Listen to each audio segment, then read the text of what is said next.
Hello et bienvenue sur À Croquer, le podcast dédié à l'alimentation de vos enfants. Je suis Anna, la fondatrice de Des mains à la fourchette.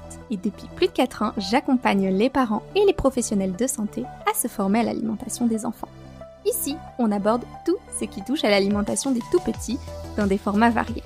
Des épisodes SOS, courts et efficaces pour répondre à toutes vos problématiques du quotidien, des interviews d'experts qui partagent leurs meilleurs conseils, ainsi que des récits de parents aux histoires atypiques. Alors, si vous cherchez des conseils pratiques, des astuces ou encore des témoignages inspirants, vous êtes au bon endroit. Alors bonne écoute!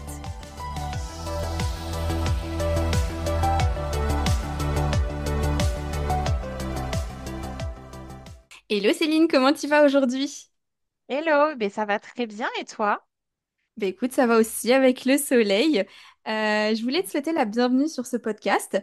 Merci. Déjà parce que je suis hyper contente qu'on parle d'allaitement. Alors moi, j'ai des questions tout le temps sur l'allaitement, que ce soit en message privé, mes abonnés, par mail ou aussi mes clientes. Et moi, je suis pas du tout formée à l'allaitement. Et en plus, j'ai pas du tout réussi mes 2 allaitements. Ça a été une catastrophe. L'un, j'ai arrêté à 1 mois d'allaitement parce que j'ai eu 2 fois le muguet. Donc j'ai abandonné, ça faisait trop mal. Et j'ai pas persisté. Et le deuxième, avec le stress du déménagement, j'ai fait une grosse baisse de lactation. Il a fait une grosse perte de poids.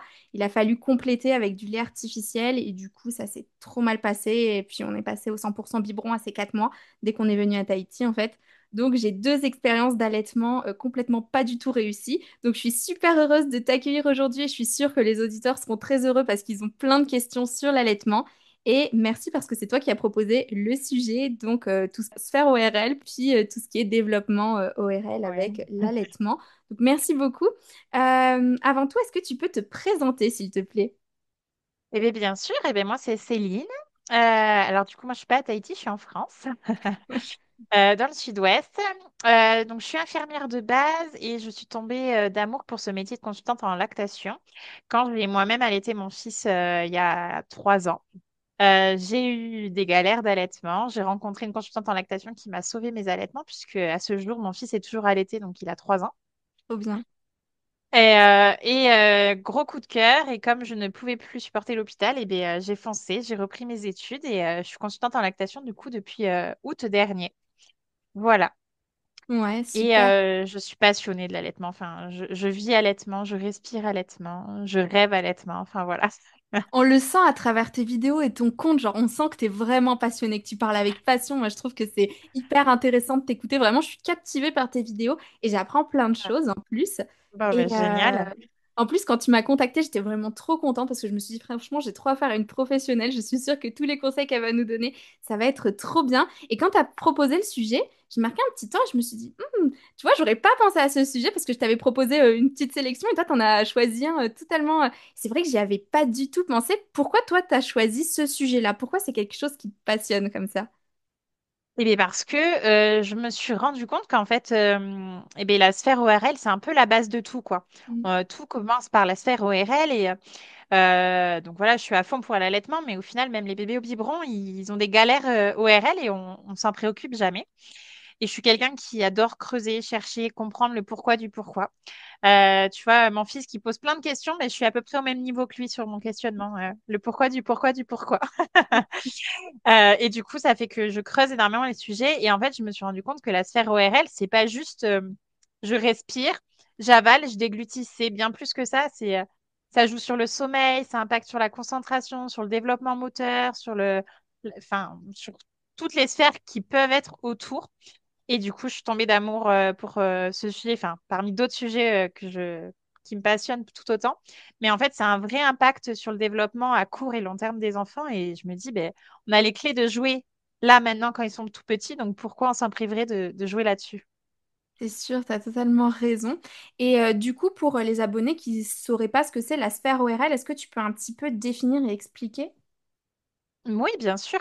Alors, la sphère orale, c'est tout ce qui concerne donc le nez, les sinus, tout ce qui est bien sûr la bouche, avec la langue, le palais, les dents, les mâchoires. Tout ce qui permet la déglutition, et aussi les oreilles qui sont reliées aussi par tout ça. Donc c'est vraiment toute la sphère, le bas du visage jusqu'aux oreilles. D'accord. Et en quoi ça a un lien avec l'allaitement du coup? Pourquoi? Parce que du coup, l'allaitement, c'est vraiment ce qui permet de développer cette sphère ORL, puisque par l'action de téter, le bébé va vraiment développer et se muscler la mâchoire, développer son palais pour qu'il grandisse correctement, va muscler sa langue, va aussi développer tout ce qui est sa respiration nasale qui est hyper importante. Donc, à travailler la langue pour qu'elle ait le palais. Ça va aussi travailler sur vraiment la musculature, le développement du crâne, enfin vraiment tout ce qu'il y a autour. Et vraiment, l'allaitement, on travaille tous les muscles et tout ce qu'il y a. Donc, c'est vraiment important, l'allaitement pour ça. Mais bien sûr, c'est pas parce qu'on n'allaite pas que c'est tant pis pour son bébé et que bah, il n'aura pas de chance. On peut faire plein de choses aussi chez les bébés non allaités pour qu'ils aient une belle sphère ORL. Je pensais pas autant, tu vois. Je savais qu'il y avait des bénéfices à l'allaitement, toute la sphère ORL, parce que justement, moi aussi, je suis allée voir une consultante IBCLC avant de partir à Tahiti, parce que enfin, avec le stress du déménagement, ça commençait déjà à baisser. Elle m'avait Mm. expliqué, effectivement, et Gabriel, il a toujours eu un petit souci au niveau de la langue. D'ailleurs, on a dû faire une rééducation avec une orthophoniste. Mais du Mm. coup, je pensais pas autant, tu vois, le crâne, etc. Est-ce que tu peux nous en dire un peu plus là? Vraiment, ça m'intéresse, ça m'intéresse de fou. On pourrait en parler toute la nuit. C'est la nuit chez moi, c'est le jour chez toi, je sais. Ouais. Alors, ça joue parce qu'en fait, la langue, à chaque fois qu'elle tète, elle fait une petite ondulation. C'est une petite vague, la langue, Mhm. où elle vient compresser le téton, mais elle fait à peu près la même chose avec une tétine.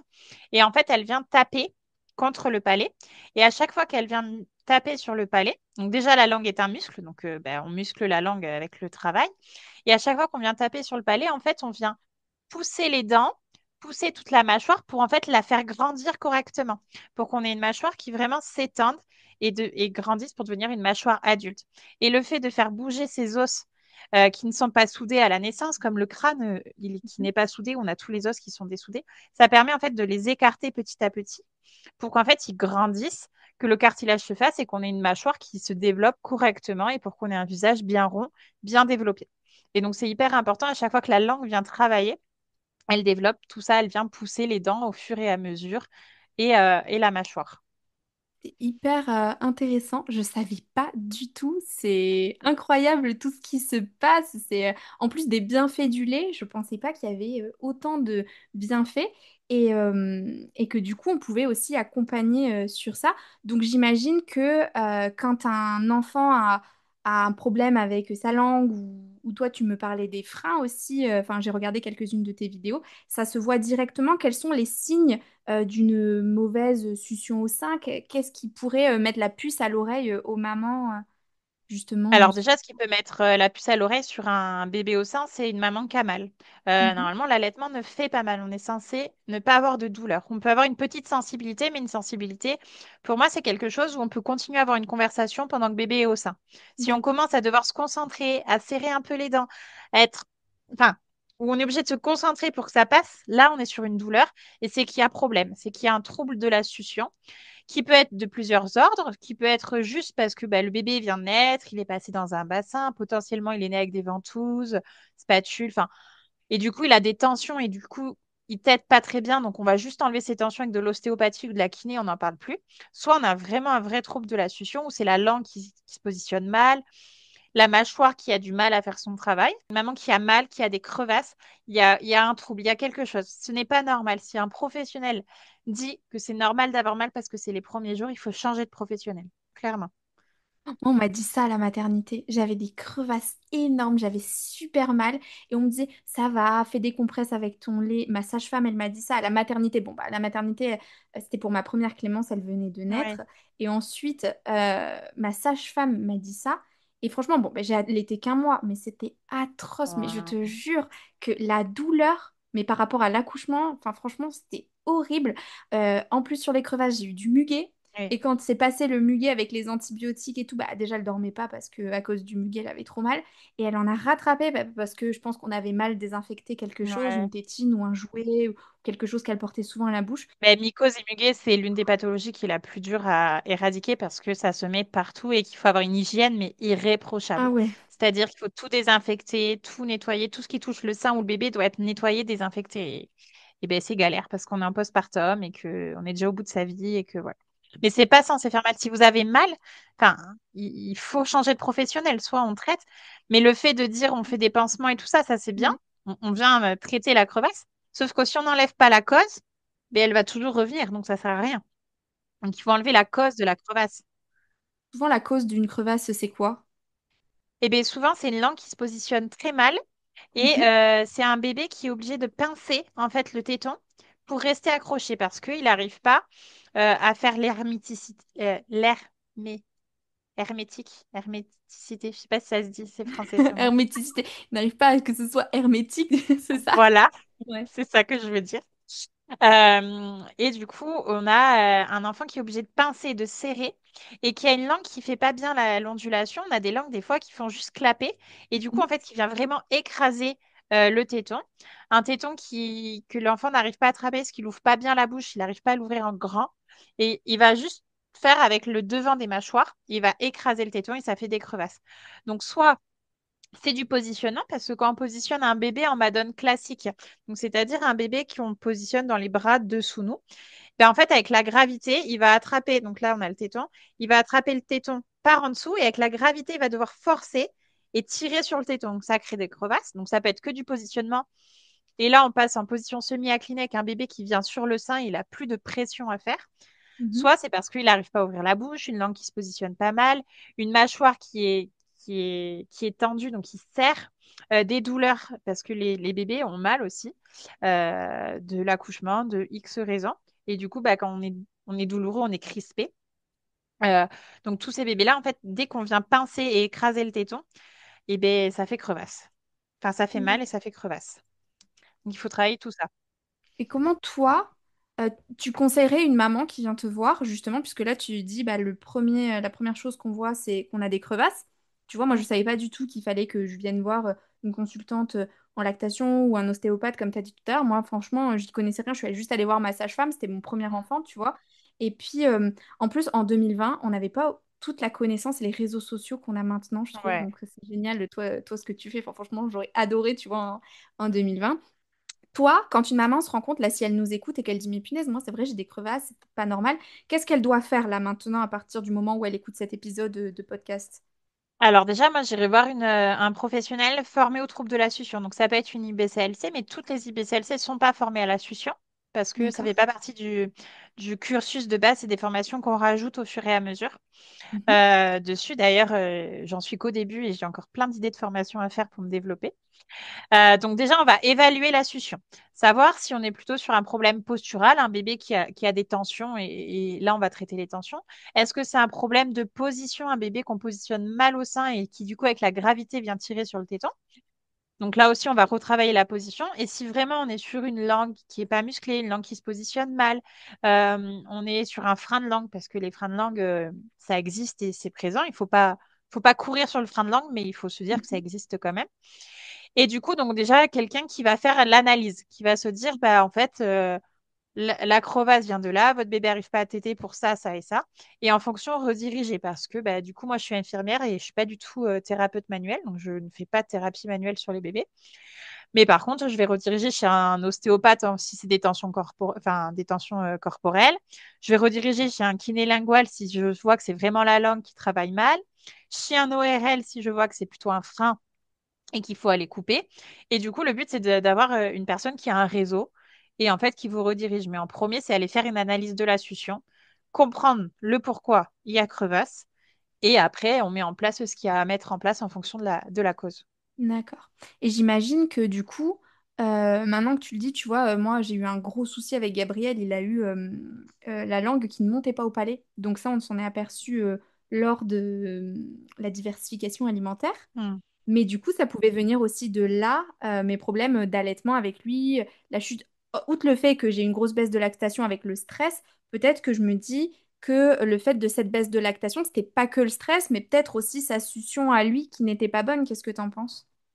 Tout à fait. Eh bien, je suis totalement d'accord. Moi, je trouve que de dire bah, j'ai plus de lait parce que c'est le stress, c'est un peu facile. C'est un peu.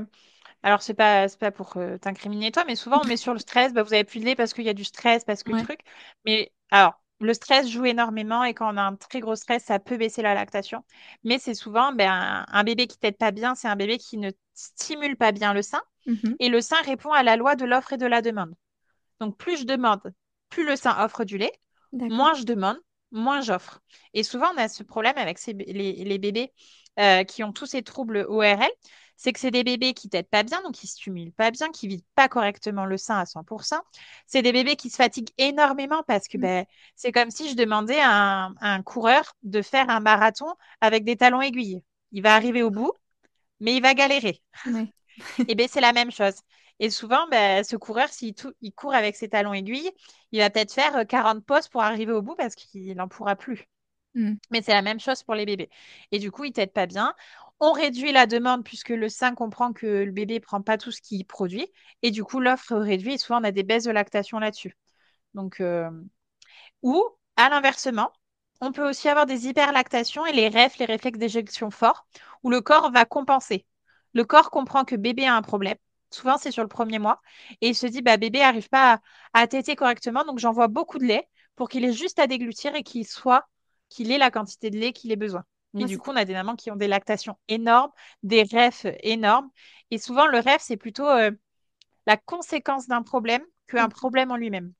D'accord, ok. Ah, c'est hyper intéressant. Tu vois, tout ça, je savais pas du tout. Alors, c'est vrai que moi, j'avais un sein qui l'aspergeait tout le temps, il s'étouffait tout le temps quand il fallait le prendre, Euh, et l'autre qui donnait pas du tout. Enfin, franchement, c'était une catastrophe. Et pourtant, bon, je me suis accrochée 4 mois, j'aurais voulu beaucoup plus. Bah, surtout quand, tu vois, mon mais c'est métier, déjà toutes très bien. les mamans qui m'entourent, franchement. Et puis, ça a été hyper compliqué. Après, tu vois, j'étais hyper contente d'allaiter, c'était dans l'avion. Parce que du coup, bah, Euh, au décollage, je l'ai mis au sein, il a pas pleuré du tout, et moi j'avais les oreilles qui me faisaient super mal, et lui j'avais l'impression que ça ne le choquait pas, ouais, tu bah vois. oui. Ouais, Donc, bah, la succion, c'est hyper important. Enfin, ça joue sur les trompes de Stache. Et le fait de déglutir pour l'avion, c'est génial. hmm. donc, euh, donc ça c'est super. Tout à l'heure, tu nous as aussi parlé de tous les bienfaits de l'allaitement pour le développement du crâne, des os, de tout ce qui va être succion, etc. Est-ce que tu penses que ça a un impact sur le début de la diversification alimentaire, le fait d'allaiter ou non, ou pas du tout? Alors, l'allaitement, forcément, enfin, pour moi, il a un impact du Mhm. fait de ce développement. Après, bien sûr, s'il y a des mamans qui n'allaitent pas, qui nous écoutent, je leur jette pas la pierre parce qu'on fait ce qu'on peut avec les moyens qu'on a et on fait le choix qu'on a envie. Mm, Le seul truc, c'est de faire un choix éclairé, mais après, on fait comme on peut. bien sûr. Et il y a plein de choses à faire et un enfant peut très bien aller s'il n'a pas été allaité. Mais par contre, oui, l'allaitement joue énormément sur la diversification, déjà sur les goûts, puisque un bébé diversifié, le lait enfin voilà, fait goûter pas mal de choses à l'enfant. Il est passé par le liquide amniotique qui a pris le goût des aliments, Mhm. et puis on continue avec l'allaitement. Donc l'enfant déjà est éveillé au fait qu'il y a des goûts différents, ce qu'on n'a pas avec le lait infantile qui est tout le temps le même goût. Et après, moi, je suis convaincue, et ça a été prouvé dans les études, que ça joue vraiment, puisque du coup, on a développé la langue. On a une langue qui est vraiment musclée, qui travaille très bien pour déglutir. La prévention de l'étouffement avec le gag réflexe, que tu expliqueras beaucoup mieux que moi, j'en suis sûre. Mm. Mais en fait, une langue qui travaille, qui sait, qui est musclée, c'est une langue qui, bah, si le morceau est trop gros, bah, elle le repoussera en avant pour le manger. C'est une mâchoire qui s'est développée, donc une mâchoire qui est beaucoup plus apte à mordre, à mâcher. Enfin voilà, et c'est pour ça que souvent on dit que la DME, ou du coup c'est plus ton domaine, mais est la suite logique de l'allaitement, puisqu'on a une mâchoire qui est déjà bien musclée, donc autant continuer de suite avec des morceaux et on continue à muscler tout ça. Ouais. Et puis, je trouve que comme tu l'as dit tout à l'heure, et ben, tu vois, moi, je m'en suis pas hyper préoccupée de bah, ma baisse de lactation. Genre, j'ai dit c'est du stress, tu vois. Et au final, hop, lors de la diversification alimentaire, je me suis rendu compte qu'il y avait un problème avec sa langue. Le morceau, à chaque fois, il le mettait dans la bouche, ça restait collé au palais, et il pouvait rester la bouche ouverte avec le morceau collé au palais pendant 2 minutes. Et en fait, n'allait pas le chercher, le déglutir ou quoi. J'étais obligée, moi, d'aller le chercher pour l'enlever. Et c'est là, tu vois, que je me suis rendu compte, alors que ça aurait pu être pris avant si j'avais été un peu plus attentive, tu vois. Et si j'avais eu aussi tes conseils, parce que bah ça, je le savais pas du tout. Tu m'apprends quelque chose. Et je pense que cet épisode de podcast, on l'aurait enregistré début 2023 avant que j'ai Gabriel. Tu vois, pendant mon allaitement, je m'en serais préoccupée. Je t'aurais envoyé un message. En Ouais. plus, t'étais pas trop loin de Bordeaux. Je serais venue te voir et tu m'aurais dit, écoute, là, Pépette, il a un petit problème de langue, ton bout de chou. Il faudrait faire quelque chose. Et du coup, toi, Mais qu'est-ce oui. que tu m'aurais conseillé à ce moment-là? Alors, ben, tout dépend quel est son problème de langue et c'est compliqué de faire du diagnostic sans voir l'enfant et sans analyser tout ça. Mais soit ben, traiter cette langue, la travailler avec un kiné pour la muscler, potentiellement de l'orthophoniste, hein, parce que l'orthophoniste, c'est pas que pour les enfants scolarisés, on peut faire de l'orthophoniste des tout petits C'est ce pour qu'elle a fait. rééduquer toute la sphère, voilà, la langue, la mâchoire. Et puis, bah, enfin voilà, kiné, ostéo si c'est dû à des tensions, et vraiment aller comprendre pourquoi cette langue, elle se positionne pas mal et trouver la cause de ça, le point zéro. En fait, on ne traite pas les conséquences, il faut traiter la cause. Et c'est vrai que dans notre système médical, on va souvent traiter toutes les conséquences. On Mhm. est très, très bon pour ça, mais on a du mal à remonter jusqu'à la cause pour traiter la cause première, qui est l'impact, mais enfin, au niveau ORL, ça impacte tout. Ça impacte le sommeil, ça impacte les dents, ça impacte le comportement. Donc, le visage, on en a parlé. Ça impacte aussi l'apprentissage, enfin, pas l'apprentissage, la continence, enfin, l'acquisition de la continence, parce que j'aime pas parler d'apprentissage pour la continence, Ouais. puisque c'est une acquisition. Enfin, en fait, ça impacte tellement de choses plus tard, mais que ça soit sur la scolarité, sur l'âge adulte, que je me dis, enfin, c'est dommage que les professionnels enfin, on se préoccupe pas plus de cette sphère ORL que ce qu'on fait en ce moment. Est-ce que tu peux développer, parce que ça m'intéresse, comment tout ça, ça peut développer tout ce que tu viens de dire, le sommeil, la respiration, l'acquisition de la continence. Moi, vraiment, là, je suis, je suis en Eh joie de ben, t'écouter.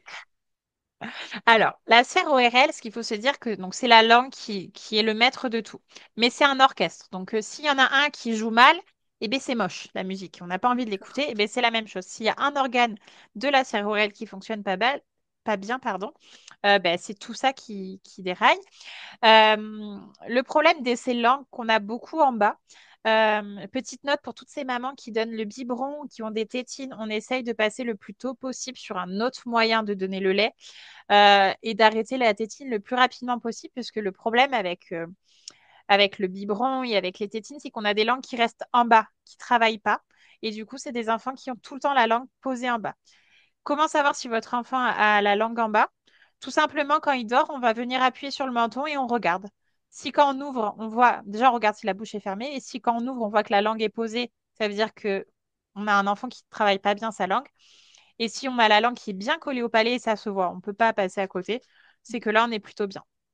Et le truc, c'est que si la langue travaille pas bien, elle vient pas bien taper sur le palais et du coup élargir la mâchoire, et du coup, on a des palais qui sont très hauts et étroits. Et qu'est-ce qu'il y a au-dessus du palais? Le Le nez? nez. Et du coup, si on est étroit et haut, ben, on n'a pas assez de place pour la cavité respiratoire, pour le nez. Et du coup, on respire moins bien. Et c'est là que du coup, on a des personnes, et enfin, c'est le mal du siècle, hein, je pense, cette respiration. Mais comme on n'a pas assez de place pour respirer par le nez, on respire par la bouche. Sauf que quand on respire par la bouche, eh ben, l'oxygène, l'air qu'on respire n'est pas réchauffé parce que bah, nos petits poils qu'on a dans le nez sont là pour réchauffer. Elles sont là pour nettoyer. C'est pour ça qu'on a des petites crottes de nez. C'est parce que c'est toute la saleté que le nez a nettoyé pour éviter de faire rentrer des microbes. Donc déjà, on impacte aussi sur tout ce qu'on fait rentrer dans nos poumons. Parce que si ça passe par la bouche, ça va dans les poumons, mais c'est pas traité. Donc c'est tel quel de ce qu'on respire de dehors. Et on est d'accord que sur notre époque, ce qu'on respire n'est Mm. pas très, très, très bon. Donc déjà au niveau bah, respiratoire, on a beaucoup plus de maladies quand on respire par la bouche. Le fait qu'on respire par la bouche, parce qu'on n'a pas assez de place au niveau du nez, on a aussi de l'oxygène qui n'est pas humidifié, on a quelque chose de sec, donc on a une bouche qui est asséchée. On vient modifier tout ce qui est le pH de la bouche, donc augmentation du risque de carie, puisque bah, si on a une bouche plus sèche avec un pH plus acide, eh ben, les bactéries, elles kiffent leur vie. Et du coup, on a des enfants qui ont des caries dès 3 ans, alors qu'on se dit, bah, ils mangent plutôt correctement, on lave les dents, je comprends pas, il n'a pas de soda. Bah, peut-être que c'est une cause. Un enfant où l'alimentation est OK. Après, au niveau du nez, on a aussi un petit oxyde qui est sécrété qui permet aussi de mieux absorber l'oxygène. Et si ça passe par la bouche, on absorbe moins l'oxygène. Moins d'oxygène, on est essoufflé. Moins d'oxygène, on a un cerveau qui est moins irrigué en oxygène, donc qui galère plus, donc difficulté de concentration. Tous les enfants TDAH qu'on entend parler, alors il y en a qui sont vraiment TDAH et c'est une vraie patho, mais il y en a, on pense que c'est du TDAH et souvent c'est parce que bah, ils respirent buccalement, du coup, ils ont moins d'oxygène et ben, le cerveau est moins irrigué en O2 et du coup, c'est des enfants qui sont irrités, qui sont hyperactifs parce que bah, ils ont besoin de bouger parce que plus on bouge, plus on demande de l'oxygène. Donc, en fait, on oxygène son cerveau et en fait, ça a un impact sur tout. Le sommeil, c'est pareil. Pour bien dormir, il faut avoir la langue au palais et respirer par le nez. Si on respire par la bouche, on aspire moins d'oxygène. Et du coup, là aussi, on a des enfants qui se réveillent la nuit parce qu'en fait, ils ont juste besoin de récupérer de l'air, de respirer à grands poumons pour re-avoir de l'oxygène. Soit ils se rendorment tout seuls, soit ils se rendorment pas tout seuls. Et là, le sommeil, après, c'est pas mon domaine. Mais du coup, enfin, ça joue là-dessus. Ça joue aussi sur la digestion. Tous les reflux, coliques, ça peut être dû à ça. Puisqu'on a, quand on a la bouche ouverte, qu'on a tout qui se positionne mal, on inspire de l'air et du coup, ça fait des coliques, des reflux. Enfin, c'est la base. Et après, il y a le développement de la parole. Une langue qui se positionne mal, bah, c'est une langue D'accord. qui, au niveau de l'articulation, a des difficultés. Par exemple, la lettre S, où c'est une langue qui vient se propulser en avant, ben, on va moins bien le dire. Par exemple, le R, où c'est une langue qui vient claquer en bas. Ben, si on a une langue qui bouge pas bien, on ne fera pas bien les sons. Donc tout ça, ça a un impact ben, sur la vie, quoi. Mais c'est incroyable. Je savais pas tout ça. Enfin, franchement. Et je pourrais te détailler. En plus, là, j'ai fait un peu restreint, mais c'est déjà beaucoup. Comment un si petit truc qui est la langue, qui est juste pour moi insignifiant, enfin insignifiant non, parce que quand même ça permet de manger et de parler, et bah, ou de se protéger, tu vois, protection des voies respiratoires avec le gag réflexe, comme on a un peu parlé tout à l'heure. Mais tu vois, je me serais jamais dit que je- tout ça pouvait impacter avec la langue. Bien sûr, j'ai déjà vu les photos du visage d'un enfant qui dort avec la bouche ouverte et la bouche fermée, et on voit que l'enfant il est plus cerné, qu'il a le visage qui tombe un peu plus vers le bas, tu vois. Mais par contre, jamais je me serais dit que tout ce qui était digestion, carie et tout ce que tu as dit, bah, franchement, ça sortait de la langue. C'est incroyable, c'est impressionnant. Ah Et oui. Mais la langue, on le voit comme un petit organe juste qui nous permet de manger, mais en fait, c'est un dixième de ce qu'il fait, quoi. De ce qu'elle fait, pardon. d'accord. Et du coup, si une maman se rend compte qu'au final, son enfant, il a une respiration très buccale, du coup, que quand elle ouvre la bouche, comme tu l'as dit tout à l'heure, de son enfant pendant qu'il dort, quand elle tire sur la lèvre, la langue est en bas. D'ailleurs, moi, je vais vérifier sur mes enfants, mais si c'est le cas, qu'est-ce que je fais? Qu'est-ce qu'elles font, les auditrices? Et qu'est-ce que tu fais? Ben, les auditrices, alors en fonction de l'âge de l'enfant, soit donc une consultante en Mhm. lactation, et quand c'est un peu plus grand, ben, D'accord. ORL. Mais là, après, l'ORL, c'est sur prescription médicale, en Mhm. tout cas en France. Et ben là, si votre médecin refuse, et ben, il faut changer de médecin. D'accord. Ouais.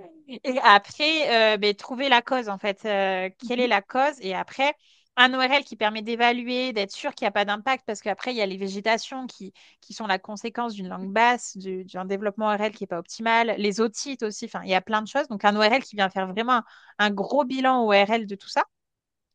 Et après, en fonction du problème, ben, toujours kiné, ostéo et orthophoniste, qui est pour moi les trois pros vers qui on peut aller en fonction de pourquoi cette langue est en bas. C'est toujours la même chose, il faut trouver la cause. Et ça se remet. Ça se remet, oui, avec de la rééducation, ça se remet, c'est un muscle. Et on peut rééduquer un muscle tout comme on peut rééduquer n'importe quel muscle du corps. Et après, plus on le prend tôt, mieux c'est, puisque ça veut dire qu'on a encore une mâchoire et un visage qui est mobile. Donc on Mhm. peut venir réécarter. Et quand c'est trop tard, après, c'est pour ça qu'on a les orthophonistes avec les écarteurs, avec les bagues et tout ça. Mais plus on le prend tôt, mieux c'est. Et ça évite plus tard tout ce traitement orthodontie qu'on peut avoir. Et est-ce que nous, adultes, on peut savoir si notre langue, elle se met en bas ou en haut?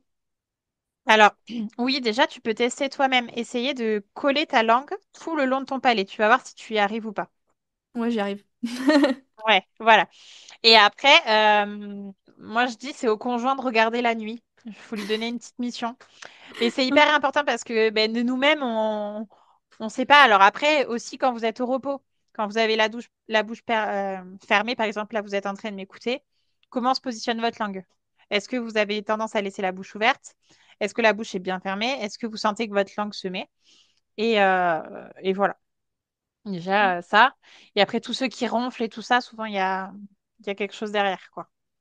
Mais c'est trop bizarre parce que tu vois, moi j'avais regardé une vidéo sur TikTok qui était passée dans mon feed et la nana, elle disait que en fait on est tellement stressé maintenant qu'on a tout le temps la langue au palais. Donc elle disait le contraire de toi et qu'il fallait qu'on se détende un petit peu, qu'on se masse les maxillaires et que notre langue, on la laisse poser en bas comme ça.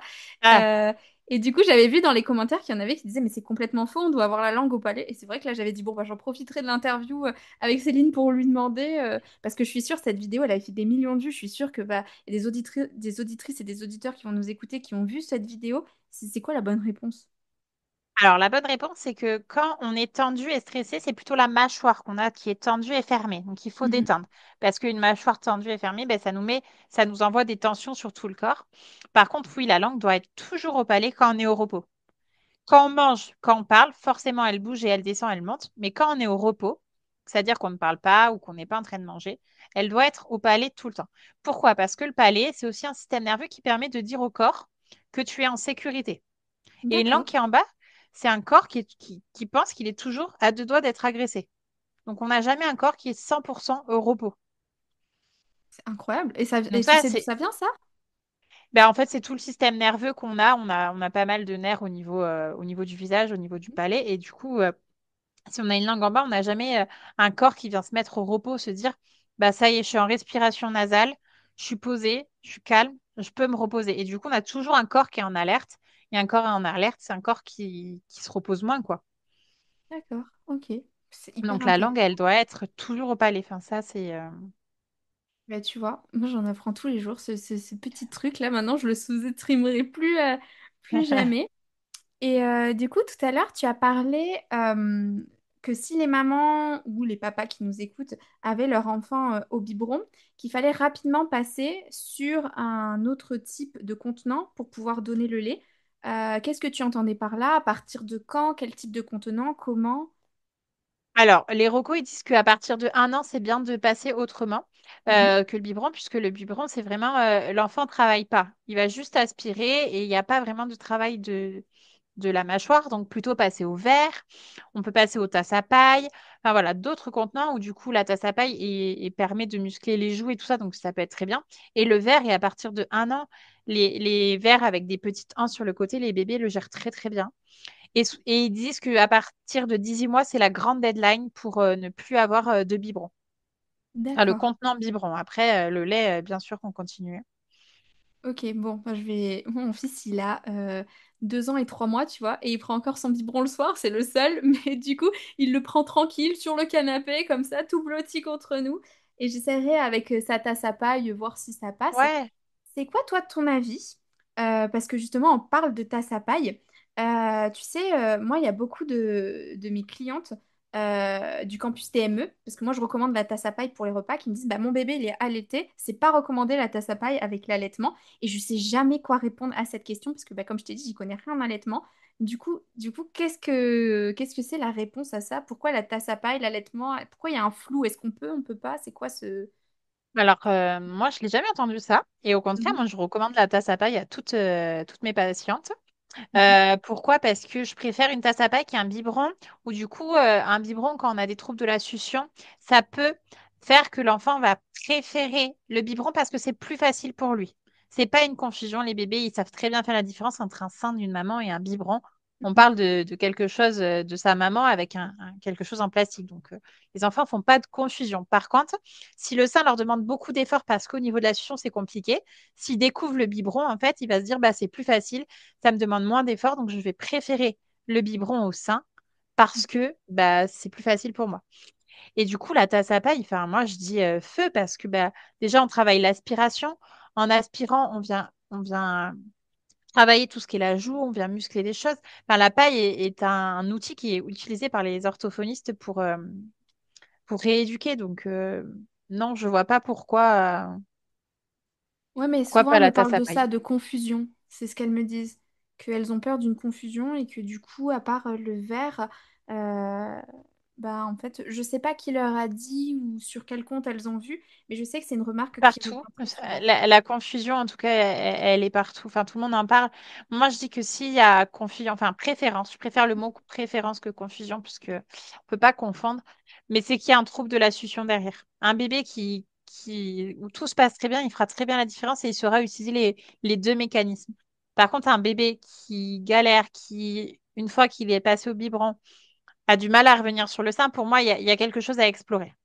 D'accord, ok. Donc ça, c'est hyper intéressant. Et du coup, pour les mamans qui, par exemple, sont en tir-allaitement avec leur enfant et qui a moins d'un an, tu conseilles quoi?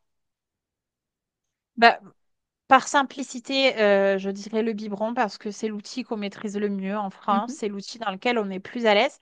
Mais il existe mille et une alternatives, donc du coup la tasse à paille. Il existe par exemple la soft cup, qui est une cuillère biberon pour boire. Les bébés boivent très bien, ils peuvent laper dans un petit verre. Enfin, il y a plein de choses. Après, quand on est en tir-allaitement exclusif, on peut passer sur le biberon. Et après, c'est à voir aussi en fonction de l'oralité. Si on est sur un bébé qui a des gros troubles, bah, on va plutôt privilégier des alternatives au biberon pour éviter de venir perturber si l'enfant va au sein et au biberon en même temps. Sinon, après, enfin, faut aussi éviter de trop se prendre la tête parce que bah, dans la maternité, il y a beaucoup d'avis, ouais. beaucoup de choses de tous les côtés et c'est bien de se renseigner, c'est bien de s'informer de tout, mais il faut aussi s'écouter et aller vers l'outil qui nous parle le mieux, quoi. Ça, c'est hyper sage de dire ça. Merci pour cette petite piqûre de rappel qui est importante pour les mamans et je pense qu'il leur fera du bien. Oui. Moi, je sais que ma conseillère IBCLC, elle m'avait conseillé certains biberons qui étaient mieux que d'autres. Elle m'avait expliqué un truc, mais comme ça remonte à il y a 2-3 ans, tu vois, je saurais plus trop dire. Mais en fait, il y a des tétines qui laissent vraiment couler très très vite le lait et d'autres qui vont plus engager la succion, justement, et qui vont faire que le lait peut couler ou ne peut pas, je sais plus, à la même vitesse que le goutte à goutte du sein. Je pense que tu saurais mieux expliquer que moi comment choisir justement un biberon qui va plus entraîner du coup l'oralité de son enfant qu'un biberon où il sera plus passif. Et bien du coup, c'est tous les biberons à débit faible. En fait, plus le débit est faible, plus en fait le bébé va devoir travailler pour que le lait sorte.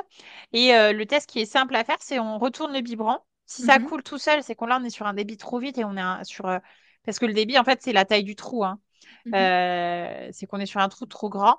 Et par contre, si ça coule pas tout seul, c'est qu'on est bon et c'est le bébé qui va devoir travailler dessus pour vraiment aller chercher. Mais il faut aussi faire attention qu'il y ait un petit trou pour que l'air rentre parce que sinon, du coup, quand il n'y a pas d'air qui rentre dans le biberon quand on tète, Mhm. ben, du coup, ben, quand il n'y a plus d'air, la tétine s'aplatit, ça leur demande beaucoup d'efforts, ils sont obligés de lâcher et reprendre. Et c'est compliqué aussi. Donc, il y a tout ça à voir. Et après, choisir la tétine, moi, je recommande une tétine fine et longue.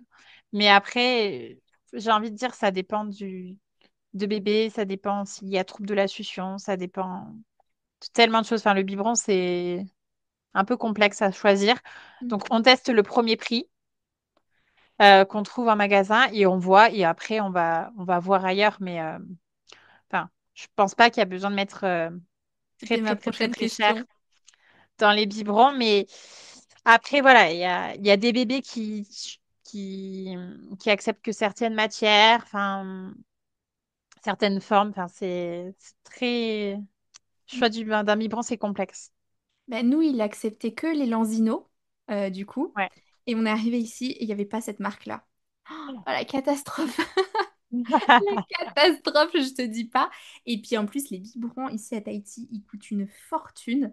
Donc autant te dire qu'un biberon qui coûte 20 euros en France, ici on va le payer peut-être 30 ou 40 euros. Et ça, je te parle même enfin, des biberons pharmacie. Tu vois, ici en pharmacie, Oui. on va avoir MAM, Twist Check. Et puis par contre, si tu vas chez Bébé Neuf ou quoi, que tu veux un LV ou quelque chose de beaucoup plus cher, enfin je sais plus c'est quoi le nom. Il y en a un, il est tout rond, il ressemble un peu à un sein, tu vois. Il Oui, coûte j'ai déjà pas le nom, 40 euros mais en oui. France. Ici, mais tu vas le payer une fortune, c'est pas possible. Et du coup, là, je me suis dit, punaise, il n'y a pas de Lanzino là où j'habite, comment je fais? Et du coup, il était passé sur un autre type de biberon, je me rappelle plus du nom. Ils font aussi des sucettes. Bref, un truc que j'ai trouvé en Ouais. pharmacie, que je payais à peu près 15 euros. C'est tout en plastique, mais au moins, il l'a accepté. C'est encore ce qu'il a maintenant, quoi. Ouais. Lancino, ils sont clairement, ils sont très bien, ces biberons. Enfin, moi, je les aime beaucoup. Mais Ouais. après, il y a beaucoup de choses à prendre en compte pour choisir un biberon. Et puis, bah, malheureusement, des fois, il faut tester pour trouver celui qui fonctionne à bébé, quoi. Et ça nous coûte une fortune. Ouais. Bon, malheureusement. déjà, ça, c'est bien. Je pense que tu as aidé des mamans à chercher et puis peut-être à décomplexer, tu vois, parce que sur les réseaux sociaux, on voit souvent il faut ça et pas autre chose, il faut ça et pas autre chose. Souvent, ceux qui sont recommandés, je trouve, sur les réseaux sociaux, c'est les docteurs Brown. Je les ai Ouais. jamais vus en vrai, mais au moins je trouve qu'avec toi, tu vois, c'est au moins on sait que on peut tester le premier prix et que si ça fonctionne pas, on peut tester d'autres choses, mais qu'on n'est pas arrêté sur un truc et on s'énerve pas si son enfant veut pas le prendre. Chaque enfant Non. est différent. Et du coup, j'avais aussi une question sur les sucettes, tu vois, les tétines. Tout à l'heure, tu as parlé du fait de dormir la bouche fermée. Moi, mon fils, il dort encore avec une sucette. Du coup, il dort avec la bouche ouverte. Euh, Selon toi, c'est quoi ton avis là-dessus? Parce qu'il a la bouche ouverte, mais du coup, il tète en même temps. Je sais qu'il la perd pendant la nuit, mais souvent, il va se réveiller pour la remettre. Donc, il n'a pas totalement la bouche fermée. Tu nous as parlé tout à l'heure du fait qu'il fallait plutôt avoir la bouche fermée la nuit. Du coup, comment ça se passe dans ces cas-là? Alors, les enfants ont un besoin de succion et ça, c'est certain, c'est ce qui permet de les apaiser, de se calmer et tout ça. Pour moi, il faut essayer d'arrêter la tétine le plus tôt possible parce que Mhm. ça a vraiment un impact sur le développement des dents, sur le développement de la mâchoire, de la bouche. Ce qui est important, c'est est-ce que quand elle tombe, il laisse toujours la bouche ouverte, la langue en bas, ou est-ce qu'il arrive à refermer et remonter la langue? Est-ce que du coup, quand il n'y a plus de succion, il arrive à refermer? Si oui, je suis un peu moins inquiète, mais par contre, oui, un enfant qui a la tétine qui, quand elle tombe, laisse toujours la bouche ouverte avec la langue en bas, pour moi, oui, c'est un signe. Enfin, ça va impacter la suite, quoi. Donc, Mhm. sur les premiers mois, des fois, on n'a pas le choix parce que les bébés ont un gros besoin de succion. Mhm. Des fois, on allait et ce besoin de succion est très, très lourd à porter pour les mamans, donc on peut introduire une tétine. Pour les mamans qui allaitent pas, l'enfant a vraiment besoin de cette succion, mais déjà, essayer d'avoir des tétines plates qui vont pas aller creuser le palais parce que je connais pas le nom de la marque, mais il y a une tétine où du coup le bout est très rond. Les bibes. Euh, oui, voilà, les bibes. Et du coup, en fait, c'est rond et on va venir le taper contre le palais et du coup, ça vient quand même déformer le palais. Donc, voilà, essayer d'avoir une tétine plate et de l'enlever le plus tôt possible. Alors, les recos, c'est 1 an, maximum 18 mois. Après, je sais qu'on fait comme on peut, que les enfants sont très attachés souvent à leur tétine. Et toujours, il faut. Enfin voilà, il y a des recos. Et puis, il y a la vie de maman quand on est dans le dur, en plein milieu de la nuit et qu'on est au bout de sa vie. Parce que moi aussi, j'ai 2 enfants et qu'il y a des nuits où je suis au bout de ma vie et que je sais que c'est dur d'être une maman. Donc, Mhm. on écoute les recos pour les avoir en tête et on fait ce qu'on peut avec ce qu'on a. Et Bah, tout ce qu'on ouais. fait, c'est déjà bien. Je suis d'accord avec toi. Alors nous, pour la petite histoire, on l'avait enlevée, tu vois, la tétine. On avait réussi à complètement l'éradiquer à ses 15 mois, je crois. Et puis ma maman est venue en vacances à Tahiti, ici. Et du coup, on est parti sur une autre île. Et dans la voiture, je sais pas pourquoi, il faisait que hurler, hurler. En fait, il s'est pris de phobie pour la voiture, on dirait. Et en fait, on Ah, savait plus comment le calmer en voiture. Et la seule chose qui le calmait en voiture, c'était la tétine. Donc en fait, on a réintroduit la tétine, ce qui fait qu'il a tout le temps demandé dès qu'on prenait la voiture. Donc au départ, on se cantonné juste à la voiture, elle restait dans la voiture. Et puis une fois, en fait, on l'a rentrée avec la tétine à la maison. On a oublié de poser la tétine dans la voiture.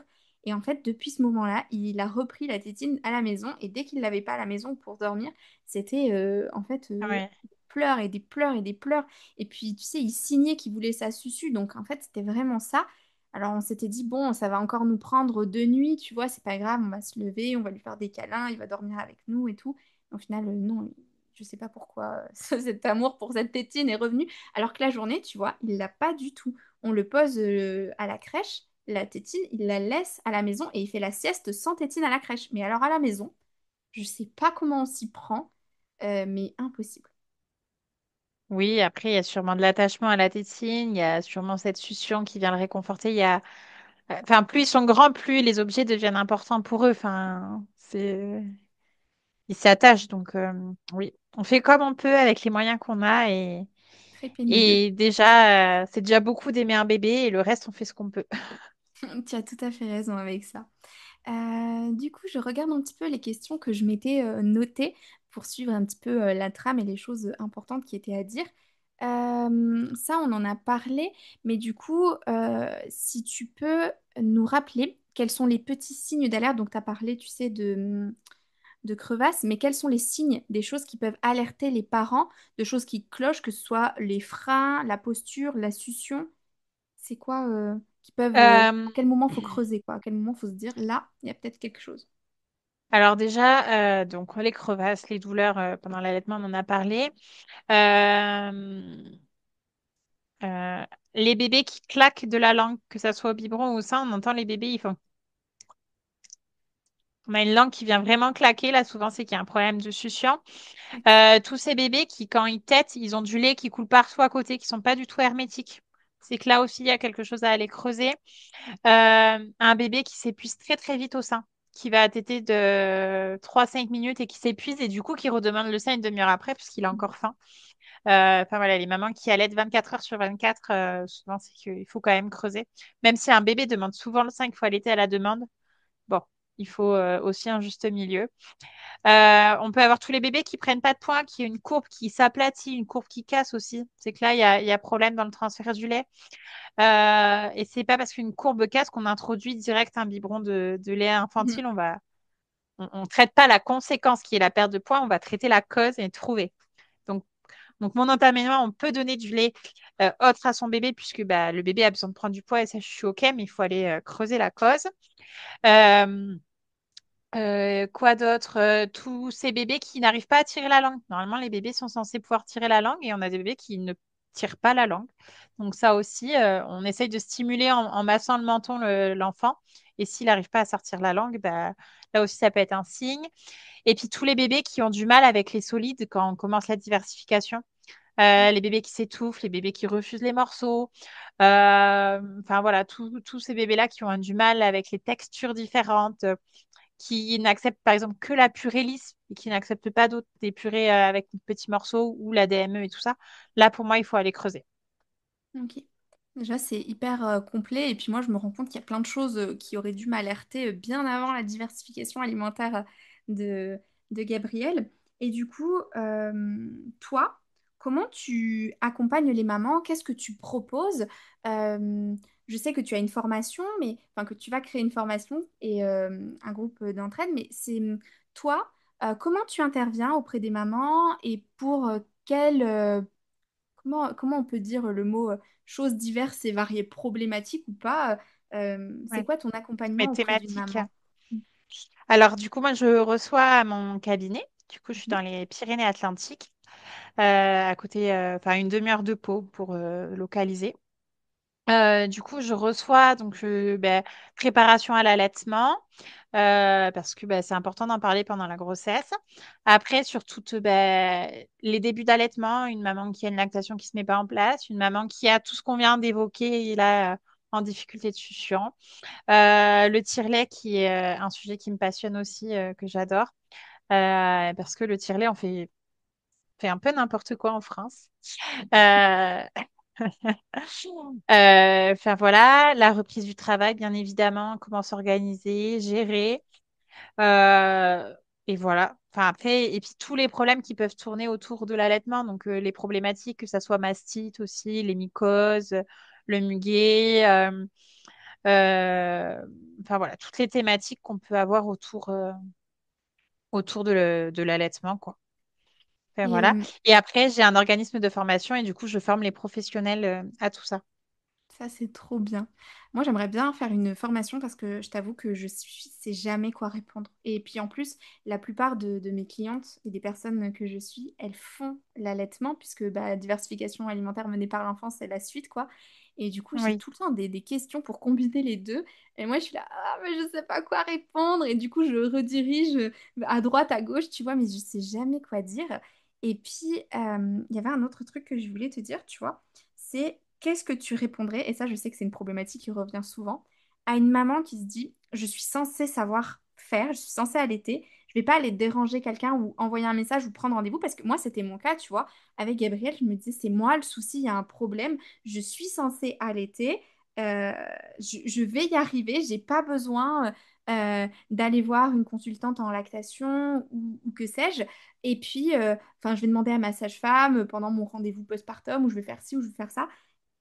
Pourquoi j'ai le droit d'aller te déranger? Pourquoi j'ai le droit de t'envoyer un message et de te dire là j'ai besoin d'aide en fait? Alors déjà, on ne me dérange jamais. Ouais. Et, et ben, parce que, en fait, pour moi, je pense que toute femme, dans le postpartum, devrait avoir quelqu'un qui l'accompagne. Parce que le postpartum, on est fatigué, parce que hormonalement, il y a un chamboulement. Et que déjà, rien que pour ça, on peut venir me voir. Juste parce qu'on vient d'accoucher et qu'on est en postpartum. Déjà, ça, c'est une raison suffisante pour venir me voir. Et parce que, ben, en fait, l'allaitement dans notre société, on l'a perdu. On n'a plus de transmission de mère à mère, on n'a plus de transmission de copine à copine, puisque l'allaitement est quand même quelque chose qu'on a perdu dans notre société. Et donc, en fait, eh ben oui, l'allaitement est naturel, ça c'est certain. Par contre, c'est pas inné. Et que bah, des fois, ça se met en place tout seul, et tant mieux. Et je dirais, c'est génial. Et puis des fois, il y a besoin d'un peu d'aide. Et en fait, l'aide n'est pas un problème. En fait, on a toutes besoin d'être aidées. J'ai eu besoin d'être aidée. Sur mon deuxième allaitement, ma fille qui a 1 an, j'ai eu besoin d'être aidée aussi. Et pourtant, c'est mon métier. Et en fait, on a toutes besoin d'une femme ou d'un homme, mais souvent, c'est les femmes qui aident les femmes, pour être guidée et accompagnée dans son postpartum, dans son allaitement, dans sa maternité. Et on a perdu ce village autour des mamans. On est devenu très, il faut se débrouiller toute seule. Et je trouve ça dommage. Pour moi, les mamans, elles devraient faire le mois d'or chez elles, avoir des femmes qui viennent les aider, Tati qui fait le repas, quelqu'un qui vient faire le ménage et qu'elle est juste à kiffer et profiter de son bébé. Et on a perdu tout ce village. Donc, en fait, juste parce que tu as accouché, tu peux venir me voir. C'est C'est la trop seule raison. bien. C'est trop bien. Franchement, j'aurais aimé entendre ça quand j'en avais besoin, tu vois. Et puis maintenant, je vais te dire, le fait d'habiter à Tahiti, je vois les choses très différemment. Mm. Parce que c'est vrai qu'en France, il y a un réel problème avec l'allaitement et on en entend parler parfois dans les informations ou quoi.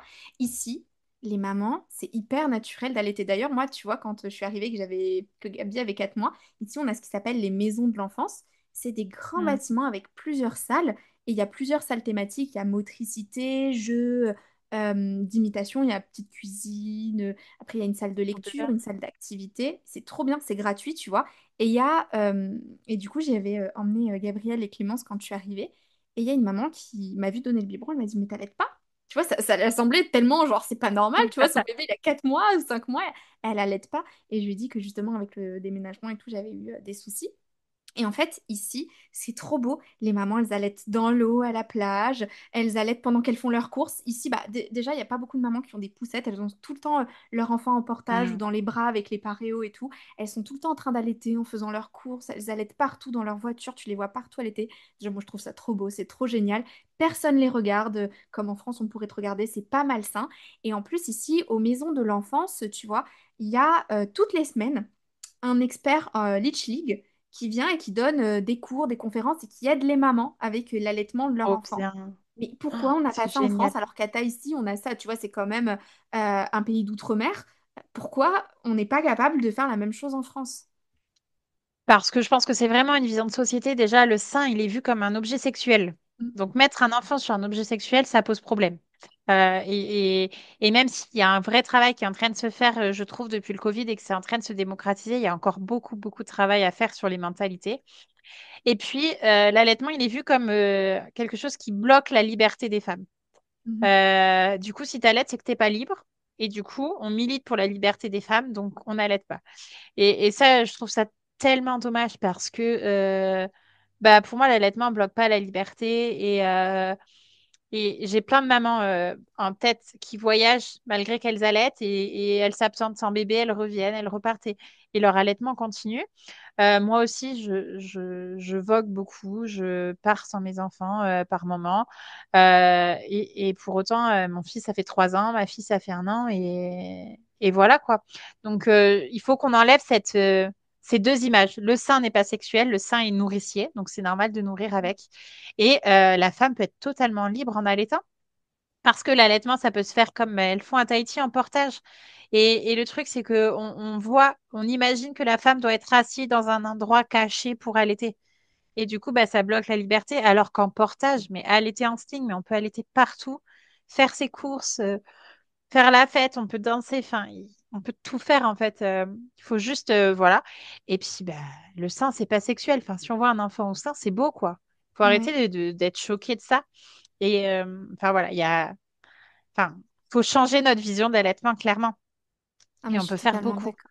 Je suis totalement Et d'accord, puis tu vois. maintenant, avec les tire-laits qu'on a et l'accompagnement Ouais. tire-lait qu'on peut faire, en ayant les bonnes tétrelles, le bon tire-lait, le bon matériel, on a un bon accompagnement, mais enfin, on est libre, quoi. Ça, c'est vrai. Et puis, je le vois, hein. En France, j'étais hyper gênée d'allaiter au restaurant ou quoi. Tout le temps, je mettais un linge, limite, j'allais aux toilettes, je me cachais. Franchement, quand j'avais des invités chez moi, je partais dans la chambre toute seule pour Mm. allaiter mon bébé. Enfin, franchement, j'étais hyper gênée. Alors qu'ici, bon, ben, on est arrivé quand Gabi, il avait 4 mois. J'ai arrêté l'allaitement à 4 mois et demi. Donc, j'ai allaité 2 semaines à Tahiti. Ici, j'allaitais partout, même sur la plage et tout. C'était trop bien. Et franchement, ben, j'ai jamais eu un mauvais regard ou des choses que j'aurais Mais pu oui. avoir en France au restaurant ou quoi. C'était vraiment trop génial. Bon, bah malheureusement, ça n'a pas pu continuer, mais sinon, Mm. franchement, ici, c'est pas du tout comme en France. Et franchement, c'était trop bien. Et je suis sûre que les mamans, s'il y a des mamans qui habitent dans les îles ou dans des pays dans lesquels c'est hyper naturel, elles doivent kiffer, hein. Mais oui, mais c'est pour ça il faut être à l'aise et plus on sera à l'aise là-dessus, plus on va changer les mentalités Mm. et mieux ce sera. Et tu sais que tu peux relancer une lactation, hein? Ouais, mais là, tu vois, je me sens pas de le faire maintenant. En plus, mon mari, là, il me parlait d'un troisième enfant. Je lui dis, j'en veux plus, j'en veux plus, c'est terminé, je veux plus d'enfant, stop. Je lui dis, pas faire ta vasectomie, moi, je veux plus d'enfant. Genre, c'est terminé, on en a parlé ce week-end. En fait, il me charriait, mais j'ai pris ça, mais tellement, en fait, à cœur, parce il était hyper sérieux. On aurait dit qu'il était hyper sérieux. Il me disait, oui, voilà, je veux te parler, j'ai vraiment envie d'un troisième enfant. Je sens qu'on n'est pas au complet et tout. Mais vraiment avec une tête hyper sérieuse. Je me suis dit, mais qu'est-ce qu'il me raconte? Mais moi, je veux pas, mais non. Là, je me suis remise au sport, je développe à fond des mains à la fourchette et d'autres projets. Mes enfants, enfin, moi, je me Ouais. sens au complet et tout. Et en fait, non, genre, c'est pas Eh ouais. possible. Mais tu vois, j'ai pensé à cet allaitement que j'ai écourté. Je me suis dit, punaise, c'est quand même trop triste. Mais là, bon, bah, ils ont 4 ans et demi et 2 ans et demi. Je me vois pas relancer une lactation. Mais comment on peut relancer une lactation s'il y a des mamans que ça a interpellé, là, ce que tu viens de dire? Eh bien là, c'est tire-lait. Mhm. Tire-lait à fond. Il faut être hyper régulière et ça demande beaucoup de persévérance, mais c'est possible. Mais il faut surtout être bien accompagné sur le tire-lait pour avoir les bonnes tétrelles, le bon matos, parce que si on fait ça avec le mauvais matos, on peut se faire mal, on peut se faire des crevasses et tout ça, et on n'est pas confort. Donc c'est hyper important d'avoir les bonnes tailles. Sachant que les tailles vendues par les industriels ne sont pas adaptées aux femmes, sont rarement adaptées aux femmes. Donc Ah bon? ouais, D'accord. majoritairement, on fait moins de 20 millimètres. Il y a des D'accord. exceptions qui font plus, mais majoritairement, on fait moins de 20 millimètres. On est entre 10 et 20, majoritairement, alors que les industriels vendent du 20 au 38, quoi. Ah, quel dommage. Donc, euh, donc voilà, mais sur une relactation, tire-lait à fond et puis mettre bébé au sein et on donne le lait via un dalle, un petit tuyau qu'on Mhm. vient coller sur le sein pour que l'enfant apprenne à téter et travailler là-dessus et c'est génial, quoi. Et même si on adopte, on peut allaiter, on peut lancer une lactation. Enfin, Ouais. les couples de maman-maman, on peut allaiter à deux et je trouve ça magnifique, quoi. C'est vrai, ça, j'ai vu aussi sur les Ouais. réseaux sociaux, c'est magnifique. Il suffit d'avoir une glande mammaire et après on peut tout faire. C'est trop bien. Ben écoute, merci de tous tes conseils. Est-ce que tu veux rajouter quelque chose? Est-ce qu'il y a un sujet qu'on n'a pas évoqué que tu voulais absolument évoquer, nous dire? On pourrait aborder plein de sujets et passer la nuit ensemble. Non, tu peux Là, revenir comme sur le ça, podcast pour parler de tir allaitement ou plein d'autres choses qui te feraient plaisir avec plaisir, pour quand tu cette veux. série d'allaitement. Alors, franchement, Là, comme ça, non, sur ce sujet, sphère ORL, je pense qu'on est pas mal quand même. ouais. Ben, merci de l'avoir proposé parce que moi, j'ai appris mais, plein de choses et je suis sûre que les auditeurs et auditrices aussi, tu vois. Mais enfin, franchement, là, Trop je bien. repars, waouh, C'est j'aurais parfait. aimé avoir appris ça plus tôt. Mais pour les gens qui vont l'apprendre là de la bonne manière, merci beaucoup, beaucoup, beaucoup pour cette transmission. Et du coup, pour la fin, moi, je voudrais te demander qu'est-ce que tu proposes aux mamans, où est-ce qu'on peut te retrouver, euh, toutes ces informations-là. Eh bien oui, alors déjà, on peut me retrouver sur mon Instagram, tu en as parlé un petit peu tout à l'heure, qui est Allaiter en sélénité, où j'essaye d'être régulière et de poster du contenu régulièrement, Mhm. et où c'est avec plaisir d'échanger en message perso parce que j'adore discuter. Voilà, après, on peut me retrouver du coup en consultation, soit du coup à mon cabinet, et après, tout ce qui est thématique tire-lait, tout ça, je fais aussi en visio. Et le reste, je vais le développer petit à petit et je souhaite développer un accompagnement plus global avec une communauté et tout ça, mais c'est en cours de réflexion dans ma tête, donc bientôt. Et puis, ben, venez me rencontrer dans les Pyrénées, parce qu'en plus, c'est trop beau. Donc, je vous attends ici. C'est vrai que c'est magnifique. Et tout à l'heure, tu as parlé des pros que tu formais aussi. Comment ça se passe s'il y a des pros qui nous écoutent? Parce que je sais qu'il y a beaucoup de pros qui écoutent le podcast aussi. Et bien, du coup, j'ai un organisme de formation. Alors, à ce jour, je forme que en présentiel. D'accord. Mais à partir de fin d'année, j'aimerais développer aussi le visio. Donc voilà, il faut pas hésiter à m'envoyer ben, soit via Instagram, soit par message, par mail. On peut retrouver sur mon site Balier Allaitement. Du coup, il y a toutes mes coordonnées, on peut me contacter. Et voilà, et je forme sur la thématique du tire-lait, physiologie. Enfin, après, on discute, on part des besoins et on crée la formation sur mesure qui vous correspond. Ça, c'est génial. De toute façon, moi, je mettrai tout là où on peut te contacter, Instagram, ton site internet, tout ça dans la bio. Ok. Comme ça, vous n'avez plus qu'à cliquer pour pouvoir vous rendre sur son site et puis avoir toutes les informations nécessaires et te contacter. Et puis, en tout cas, merci beaucoup, Céline, pour toutes ces transmissions. C'était hyper intéressant et important et je pense que ça va aider beaucoup de parents qui nous écoutent. Eh bien, super. Merci à toi de m'avoir invité ici.